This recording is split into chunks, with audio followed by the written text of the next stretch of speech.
जो पूरा प्रपंच करते, प्रपंच शब्द इस्तेमाल किया जाता है ना, उसमें हम बहुत सारी वस्तुएं बुद्ध के सामने, बाबा साहब के सामने हम लोग रखते हैं। परित्राण पाठ में खास करके ये सारी चीजें रखी जाती है, जिसमें एक, अभी मैं रास्ते से आ रही थी, पूजा पाठ का सामान एक दुकान के सामने बोर्ड लगा था, रास्ते से आते हुए देखा। दुकानों में ये सामान मिलता है और वही सामान में आपको परित्राण पाठ का भी सामान मिलेगा। क्या मिलता है? परित्राण पाठ का सामान मिलता है। अच्छा, बाकी सारा ये जो पूजा पाठ का सामान है, ये हर मंदिर के बाहर में मिलेगा। बिहार के सामने मिलता है? नहीं। मतलब हम कहाँ से लाते हैं? लेकिन मंदिर के पास परित्राण पाठ का भी सामान है, उसमें लाल धागे की जगह सफेद धागा होगा, सिंदूर की जगह अष्टगंध होगा, आम के पत्ते की जगह पीपल का पत्ता होगा, है ना। बहुत सारी चीजें ऐसे होंगे।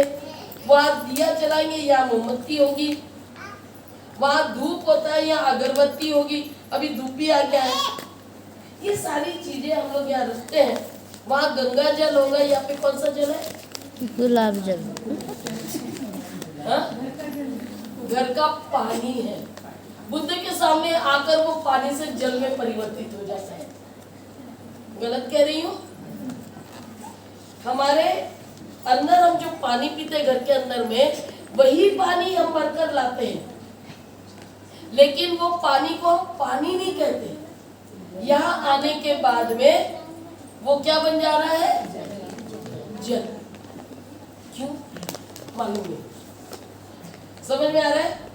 परित्राण पाठ में धागा पूरा रक्षा के लिए बांधा जाता है।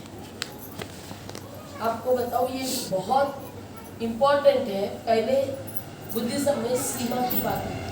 सीमा अभी भी होती है, भिक्षु संघ के कार्यक्रम होते हैं, भिक्षु संघ के कार्यक्रम होते हैं, तो सीमा होती है। सीमा बांधने का मतलब है कि वो जहाँ पे सीमा बांधी गई उसके अंदर कोई ना आए और ना अंदर से कोई बाहर जाए, जब तक कार्यक्रम पूरा नहीं होता है। तो उसी तरह से धागा भी कहीं से आया, वो एक प्रतीक के रूप में कि धागा सबको हाथ में कॉर्नर में दो। अभी तो ऐसे ऐसे जाता है, ये अलग बात है। पूरे इसको नहीं आता, ताकि यहाँ से उठकर ना जाए, ना कोई ऐसा बीच में आकर डिस्टर्ब करे।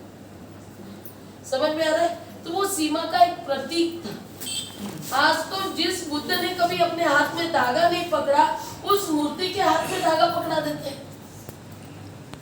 बुद्ध ने पकड़ा होगा धागा? नहीं। तो देखो फर्क कितना हो गया।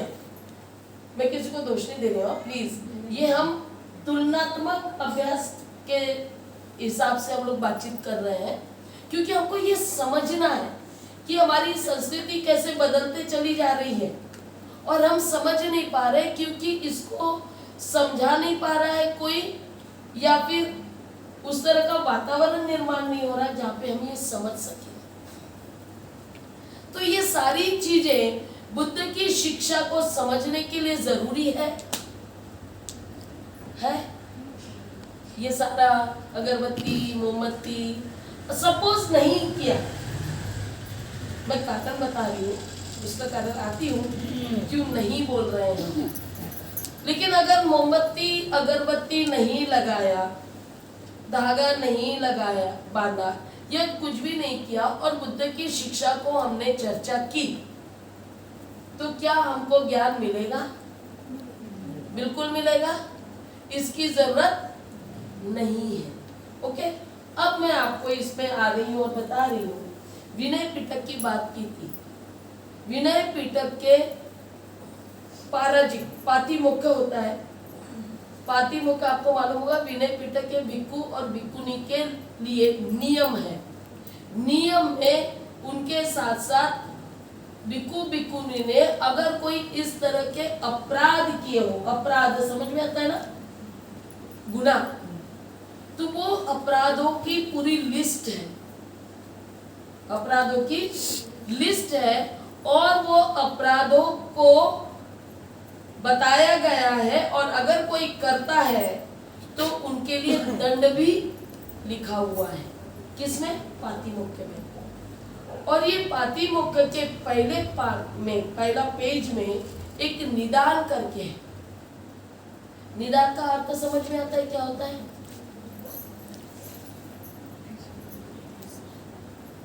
निदान,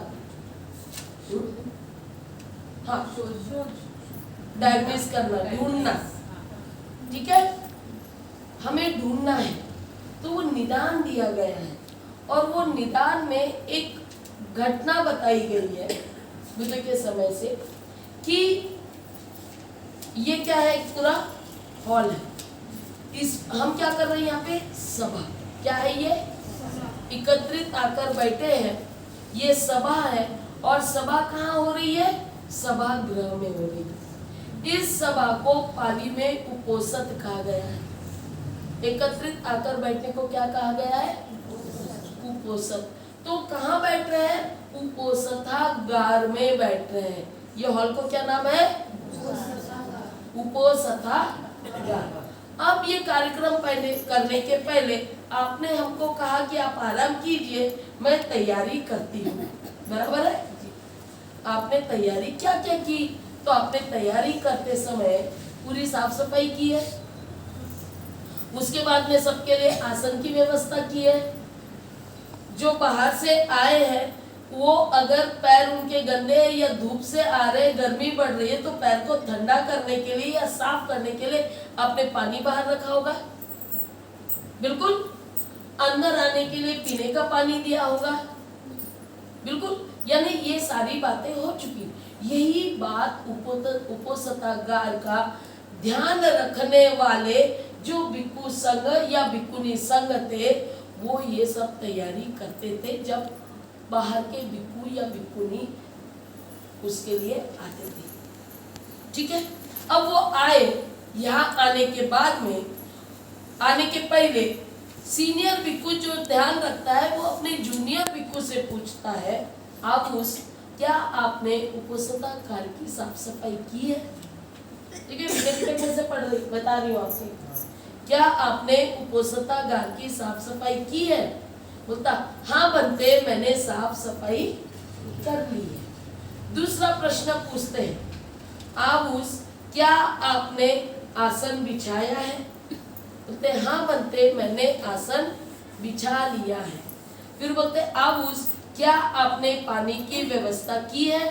बोलते हाँ बनते, मैंने हाथ पांव धोने के लिए बाहर में पानी की व्यवस्था की, और अंदर बैठने के बाद में पीने के लिए जो पानी है उसकी भी व्यवस्था कर ली। 3 प्रश्न पूरे हो गए। यानी बनते ने कहा, अब उसने किया, अब उस मतलब छोटा, ठीक है। उन्होंने आयुष्मान वहाँ पे आयुष लिखा है, आयुष यानी आयुष्मान, आयुष, अच्छा, Sanskrit version Ayushman, Sanskrit version, okay. तो ये हो रहा है। उसके बाद में चौथा प्रश्न पूछते हैं बनते, क्या पूछते हैं? आबूस क्या आपने दीप प्रज्वलित किया है? किसमें आ रहा है ये? विनय पिटक के निदान में। क्या पूछ रहा है प्रश्न? फिर से मैं रिपीट कर रही हूँ, क्या आपने दीप प्रज्वलित किया है? दीप यानी मोमबत्ती भी होती है, दिया भी होता है, जो भी प्रकार का है, ठीक है। और क्या उत्तर देते होंगे आबूस? आबूस उत्तर देते हैं, बनते मैंने दीप प्रज्वलित नहीं किया क्योंकि सूर्य का प्रकाश है। क्या उत्तर है? आज क्यों नहीं कर रहे हैं? अभी क्यों नहीं कर रहे हैं? समझ में आ रहा है? ये किसमें से आया? विनय पिटक में से आया। ये बातें आप तक क्यों नहीं पहुंची?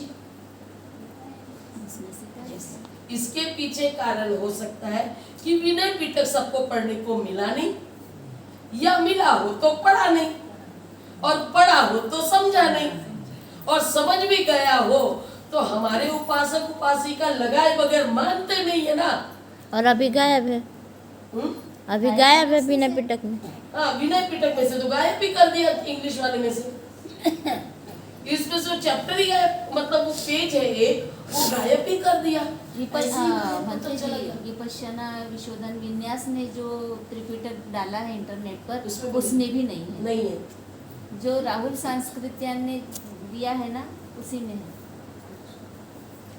समझ में आ रहा है ना कैसे बहुत सारी बातें गायब होते चली जाती है साहित्य में से। अगर हम उसका संशोधन नहीं करें, रिसर्च नहीं करें, तो हमको पता भी नहीं चलेगा। समझ में आ रहा है? ये महत्वपूर्ण बात है या नहीं? कितनी महत्वपूर्ण है कि वो कह रहे हैं बनते सूर्य का प्रकाश है, इसका मतलब जब प्रकाश नहीं होता है तभी दिया जलाया जाता है। अब हम बोलेंगे कि हमने प्रतीक के तौर पर लिया, दूसरा एक क्या कहते हैं, वाद विवाद करते हैं हम लोग, तो दूसरा एक बात उठ के आती है, प्रतीक के तौर पर किया तो प्रतीक किस चीज का? प्रतीक में दो बातें आ रही है, जो अगर एक कट जाए तो पहले का अर्थ बेकार हो जाता है। वो ये है कि जैसे दिया या मोमबत्ती या दीप अंधेरे को दूर करता है, वैसे ही धम्म ये आपके चित्त में अज्ञानता को दूर करता है। समझ में आ रहा है? लेकिन हम धम्म ये अज्ञानता को दूर करता है इसके साथ जोड़ते ही नहीं है। हम क्या बोलते हैं, हमने ये लगाया प्रतीक के रूप में कि इससे अंधेरा दूर होता है, लेकिन कौन सा अंधेरा दूर होता है और हम यू क्यों उसको प्रतीक के रूप में मान रहे हैं, इस बात को हम आगे बोलते नहीं है। समझ में आ रहा है? कोई भी बात का पीछे में एक रीजन होता है, प्रतीक के साथ में रियलिटी होती है। रियलिटी को नहीं लेंगे तो प्रतीक का कोई मतलब नहीं है। जैसे धम्म पद में पहला वग्ग जो है चित्त के ऊपर में, उसमें भी ये कहा जाता है, आप अगर दुख के रास्ते पर चलोगे, सॉरी क्या बोला जाता है वो, क्या है बेटा, पहिलं वग्ग मनोकुबत, त्याचा अर्थ काय तो कि आप कौन से रास्ते पर चलते हो, जहाँ पे दुख गलत रास्ते पर चलते हो, ये बोलेंगे हम उसको सिंपल। इसमें ते बंडीचे जास्त सेकंड आहे, म्हणजे कसं कि जैसे आप सही रास्ते पर कुशल कर्म, कुशल कर्म करते जाओगे तो आपके साथ में सुख इस तरह आएगा जैसे आपकी छाया आपके साथ चल रही है। दूसरा ये कहा जाता है, आप यदि अकुशल कर्म करते हो तो दुख आपके साथ ऐसे आएगा जैसे बैलगाड़ी के पहिए होते हैं, चक्के होते हैं। ऐसे ये सुना है ना, बहुत बार सुना होगा आपने। लेकिन ये प्रतीक हो गया, इसके साथ में रियलिटी क्या है ये बताया ही नहीं गया। किताब में भी इतना ही लिखा हुआ है, धम्मपद में एक्सप्लेनेशन में इतना ही लिखा हुआ है। अब दूसरा एक्सप्लेनेशन क्या है, दुख क्यों भाई बैलगाड़ी की पहिए की तरह चल रहा है, तो क्या फर्क पड़ने वाला है, उससे हम पर क्या असर होने वाला है, या छाया की तरह सुख चल रहा है उससे क्या असर हो रहा है। तो ध्यान दो, इसका अर्थ ये होता है कि अगर तुम दुख में चलते, दुख मिलता है तुमको, तो यानी अकुशल कर्म करने से, तो वो दुख ऐसा होता है कि पहिया जो है वो अगर दुख के रास्ते पर चलेगा तो वो रास्ता बहुत उबड़ खुबड़, क्या कहते हैं, उबड़ खाबड़, इतना कठिन रहता है। कोई भी रास्ता हो ये इतना कठिन होता है कि उसके ऊपर जब पहिया चलता है तो खड़क खड़क करता है और साथ ही साथ बैलों के पैरों को जख्मी करता है। बैलों के पैरों को क्या करता है, वो जख्मी करता है। लेकिन उसी रास्ते पर चलते हुए कुशल कर्म करोगे, वैसे ही उबड़ खाबड़ रास्ते पर चलते हुए आप कुशल कर्म करोगे तो आपकी छाया उसी उबड़ खाबड़ रास्ते पर चलेगी, फिर भी आपको कोई तकलीफ नहीं होगी। दोनों में फर्क है, रास्ता वही है, बस आपको कुशल कर्म करते हुए चलना है, अकुशल कर्म करते हुए जो चल रहे हैं, इन दोनों में अंतर पता है छाया और बैलगाड़ी के पहियों का। तो वो ये बताया कि उबड़ खाबड़ रास्ते पर चलते हुए भी, कठिन रास्ते पर चलते हुए भी आपको एहसास नहीं होगा जैसे आपकी छाया को कोई एहसास नहीं होता। ये सेकंड जो रियलिटी है इसको लिखा ही नहीं किया गया और ना ही आप तक इस बात को समझाया गया, बताया गया कभी। ये समझ में आ रहा है ना, क्यों ये तो बताया गया, रास्ता वही है, ठीक है। उसी तरह के हमारे जितने भी प्रतीक हैं, ये प्रतीक के साथ में रियलिटी मालूम करना बहुत जरूरी है, नहीं तो ये प्रतीक का कोई उपयोग नहीं होता है। समझ में आया ना क्यों नहीं लगाया। दूसरी बात ये कहे जाते हैं अगरबत्ती इसलिए लगाई जाती है कि वो हवा के साथ में सुगंध फैलाती है, ठीक है।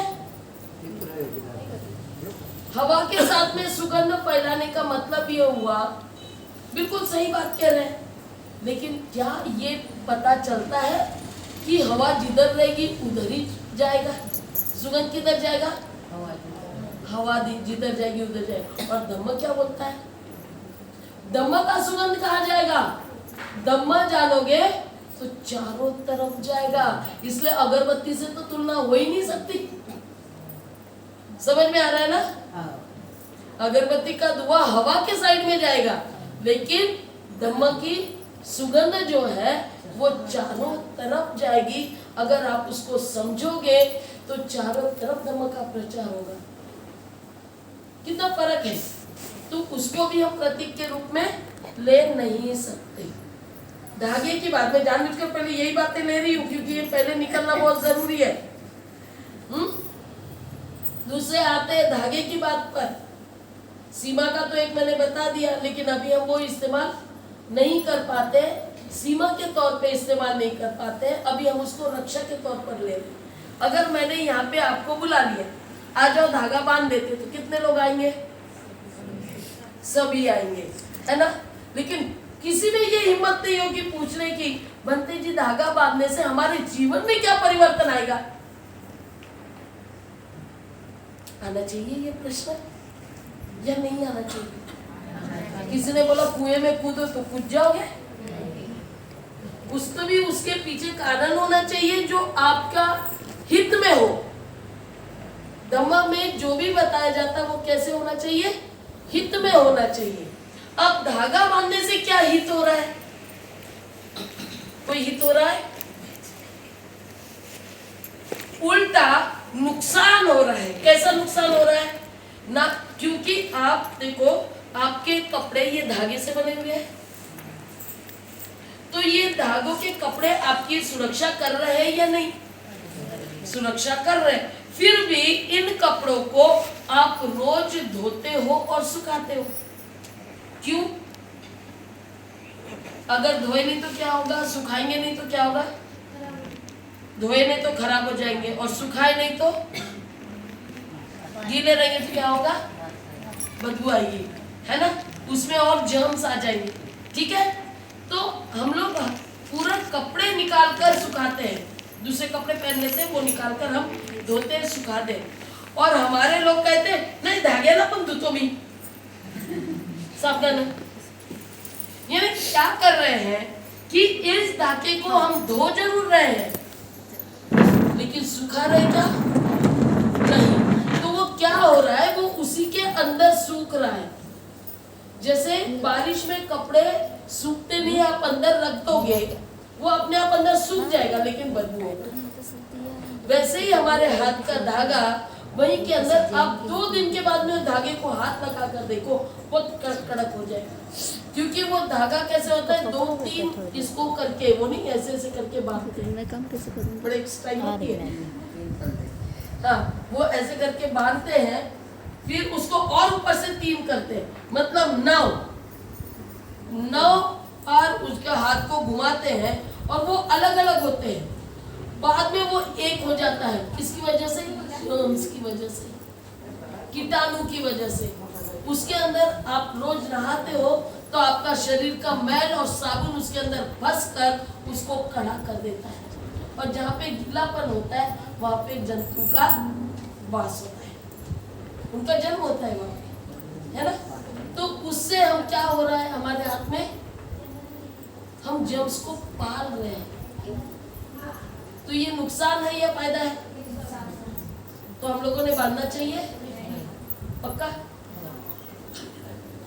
मैं आप लोगों से पूछना चाह रही हूँ, मैं बता जरूर रही हूँ, लेकिन आप लोगों को निर्णय लेना है।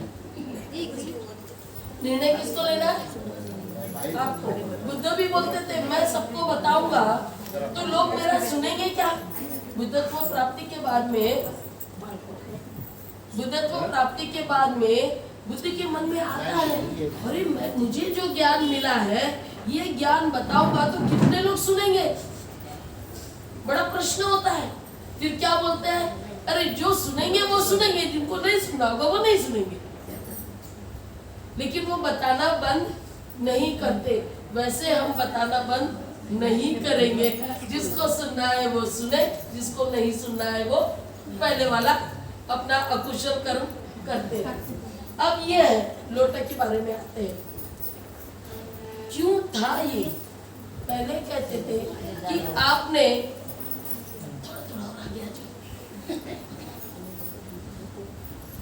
क्या कहा जाता था पहले, जितने भी धार्मिक कार्य होते थे, धर्म के अनुसार कार्य होते थे, तो उसमें पता नहीं चलता था कौन किस जाति से आया है। तो क्या करते थे वो लोग, आने के बाद जब वो निकल जाते हैं तो उनको वो गंगा जल छिड़कते थे, या क्या कहते हैं उसको, गंगा जल ही था ना, या गोमूत्र छिड़कते थे और शुद्ध कर लिया जाता था। पता नहीं कौन आया था।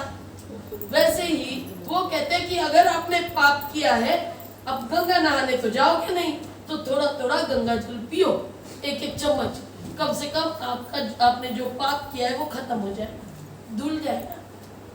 अब हम लोग क्या कर रहे हैं, ये जल को जो किचन में से लाया हुआ है, इस जल को भी हम हाथ में लेते पक्का, तो ग्लास में लेकर पीते हैं। गुड, कितना पीते हैं? सबको थोड़ा। चलो चम्मच के जल एक हो गया। प्यास लगने पर पीते हो? ओके ठीक है, इतना तो भी अच्छा हो। लेकिन वो यहाँ पर रखे या यहाँ रखे कोई फर्क नहीं पड़ेगा। प्यास लगने के लिए कोई भी पानी, कहीं पर भी रखा हुआ पानी पिया जा सकता। लेकिन फिर भी हमारे इसमें तांबे ही होता है ना, क्योंकि कमंडल जो है वो तांबे का ही होता था पहले। जो हिंदू संस्कृति में जो इस्तेमाल करते थे उसको कहते हैं कमंडल। साधु लोग जो इस्तेमाल करते हैं कमंडल, ये तांबे का या कांसे का होता था, नहीं बनते जी? हाँ, तो ये इनके एक मेटल होने की वजह से इनके गुण है, और ये गुण के लिए हम यहाँ पानी अगर पीते हैं तो वो इतना सा पानी पीने से नहीं चलेगा, और उसका भी समय होता है।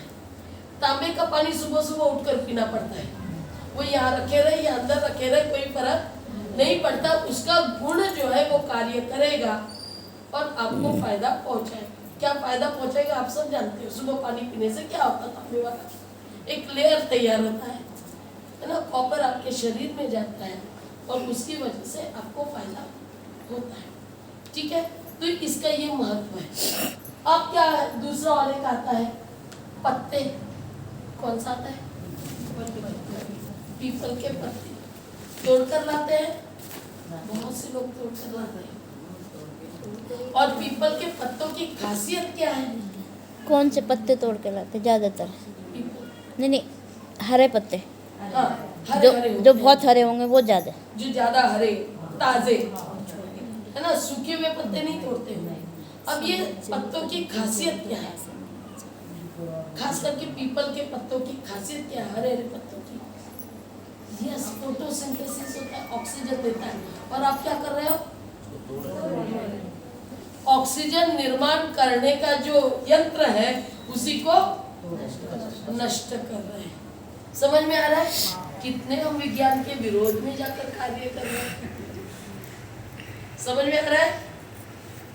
सिद्धार्थ वहां बैठे थे वो पेड़ के नीचे, क्योंकि उनको मालूम था कि रात में भी ऑक्सीजन देता है ना, यानी उसके वो गुण को वो जानते थे। और हम वो गुण ही खत्म कर रहे हैं। और लोग किससे मर रहे हैं? ऑक्सीजन की कमी से मर रहे हैं। समझ में आ रहा है? यानी हम कौन से राह चल रहे हैं बिना सोचे समझे। यहाँ पर भी बैठते हैं हम, बिकुनिया बैठी रहती है, मोमबत्ती जलती है ना, सारा कार्बन डाइऑक्साइड मोनोऑक्साइड हमारे नाक में घुसता है, आप लोगों तक नहीं पहुंचता। किसको पहुंचता है? बिक्कू और बिक्कुनी जो बैठते हैं ना, और यहाँ पे तो एक ही रखा आपने, बहुत सारे विहारों में देखो मीपन एक लाओ देखो, एक तो पांच हो गया, अभी आदत हो गई है, सब कोई बोलेगा मीपन एक लाओ ये मिल गया, पढ़ के दिखाना है क्या? मेरे पिता का निदान मिल जनी पदीपोच उदक आसनेन च उपोसतस्य एतानि उपकरन्ति उच्यते। मतलब यहाँ पर पूछा है कि प्रदीप जलाया क्या? ओकास समज्जने समज्जन कर्णच्च पदो पदीपो च पदीप उज्ज्वलनच्च इदानी सूर्यालोकस्य अतिताय पदीप किंचन नथि। यानी सूर्य का प्रकाश होने के कारण प्रदीप जलाना नहीं पड़ा। बस ये 2 लाइन ही बताना था यहाँ पे। इन्होंने इसके जानबूझ के हिंदी अनुवाद नहीं किया है, बाकी सारी का हिंदी अनुवाद है। ये किसी जैन की लिखी हुई किताब है। समझ में आया ना? सूर्य शब्द समझ में आया? पदीप किंचन नथि, यानी पदीप नहीं जलाया। तो ये हो गया हमारे परित सुत्त से जो तैयारियां की जाती है उससे संबंध में। अब परित सुत्त करना है।